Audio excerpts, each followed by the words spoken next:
大家好，我是阿健，做一個溫暖的廚師，歡迎大家來到天天相見廚房。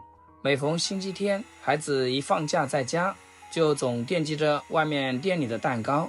說實話，外面賣的蛋糕糖分高，添加劑還不少，價錢也不便宜。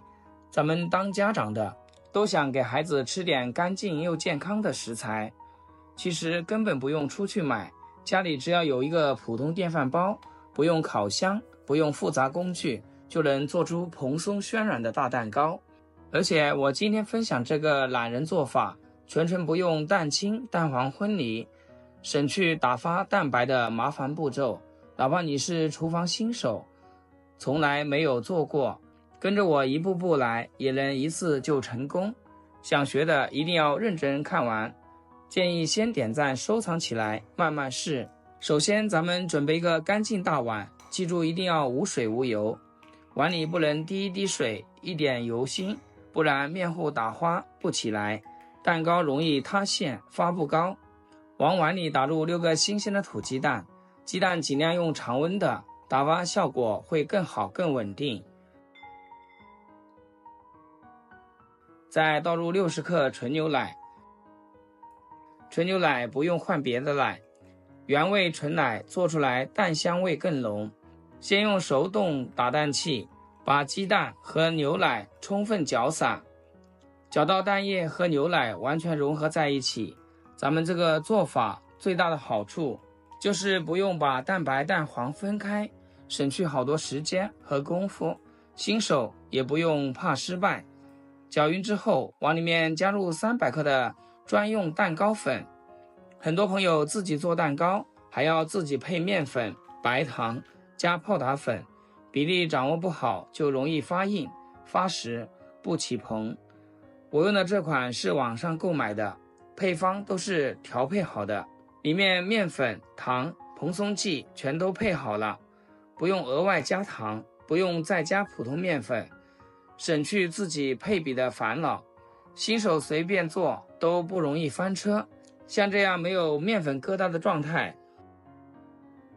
換上電動打蛋器，全程低速轉中速慢慢打發。打發也是有講究的，不要開最大檔猛打，容易消泡，影響蓬鬆度。一直打發到面糊顏色由原來的淡黃色變成淡淡的奶白色，整體質地細膩順滑，沒有大顆粒，沒有面疙瘩。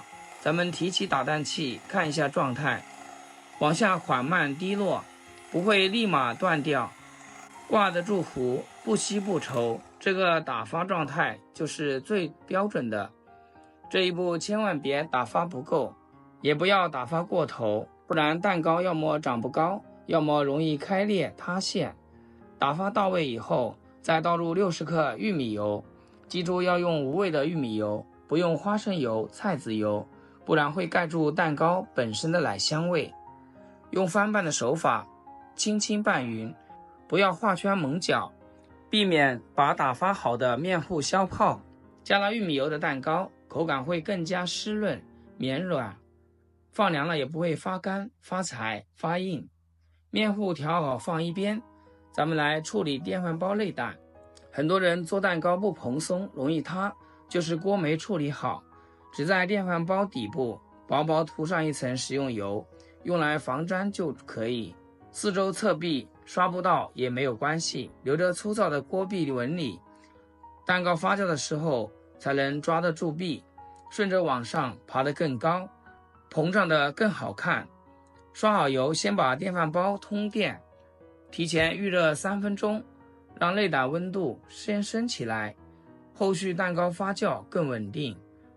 把調好的面糊慢慢倒進內膽內，倒完之後端起內膽，在桌面上輕輕震個3-5下，把面糊裡面藏着的大氣泡全部震出來。這一步的話很關鍵，氣泡震不乾淨，蒸出來蛋糕裡面全是大空洞，口感粗糙不細膩。震完氣泡，把內膽放進電飯煲，蓋上鍋蓋，直接按煮飯鍵，一般需要煮1個小時多一點點。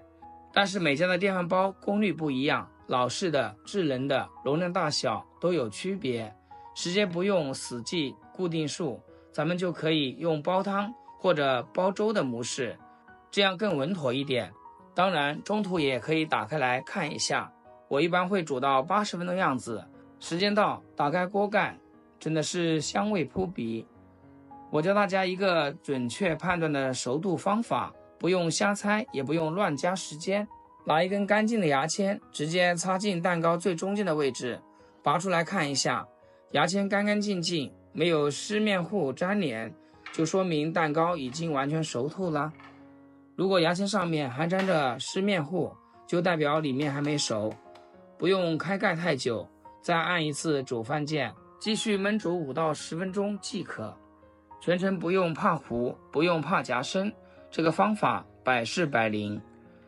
蛋糕煮好後，不要急着脫模，直接取出內膽，放在桌子上自然晾涼，一定要放涼再倒扣脫模。熱的時候急着倒出來，容易回縮，容易塌陷，更容易變形。放涼之後輕輕一扣，整個完整的蛋糕就脫下來了，不粘皮，不開裂，造型特別好看。再用刀切成大小均勻的小塊，咱們的家常版電飯煲蛋糕就做好了。你看這顏值多漂亮，金黃的外皮，內裡的組織細膩綿密，氣孔又小又均勻，入口像雲朵一樣綿軟，滿嘴濃郁的蛋香混着奶香，濕潤度剛剛好，不發乾，不梗人，不憨甜。用電飯煲隔水燜出來的，不上火，不燥熱，老人吃着軟糯好消化，孩子吃着健康無添加，比外面蛋糕店買的還好吃。用料實在，做法簡單，成本還省下一大半。以後孩子再想吃蛋糕，再也不用跑去外面買了，家裡有個電飯煲就能輕鬆搞定。喜歡在家裡自己動手做美食的，趕緊收藏起來試試。我是阿健，關注我，每天都是家裡的味道。好啦，今天視頻就分享到這，咱們下期見。視頻最後祝大家天天開心，8顆牙齒曬太陽。